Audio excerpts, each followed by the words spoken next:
আসসালামু আলাইকুম। দীর্ঘ 24টা ঘন্টা পার হয়ে গেল, এই বাচ্চাটারে এখনো পর্যন্ত উদ্ধার করা সম্ভব হইল না।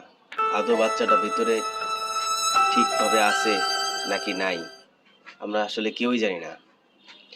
তবে সাংবাদিক ভাইরা যারা আছেন বা ফায়ার সার্ভিস যারা কর্মকর্তা আছেন, তাদের কাছে একটা রিকোয়েস্ট করব, যত দ্রুত সম্ভব এই বাচ্চাটারে উঠানের উদ্ধার করার ব্যবস্থা করেন।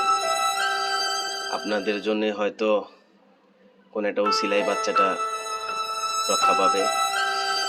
তো অনেক সময় কেটে গেছে, আপনারা দয়া করে একটু তাড়াতাড়ি কাজ করেন যাতে বাচ্চাটা উদ্ধার হয়। এটা আমাদের সবার উপর আল্লাহর কাছে চাওয়া, বাচ্চাটা বাচ্চার মায়ের বুকে ফিরা যাক।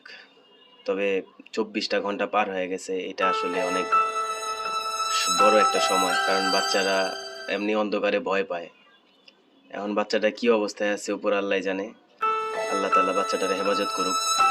আর ভিডিওটা বেশি বেশি শেয়ার করবেন যাতে সবাই সঠিকভাবে সুন্দরভাবে দোয়া করতে পারে বাচ্চাটার জন্য।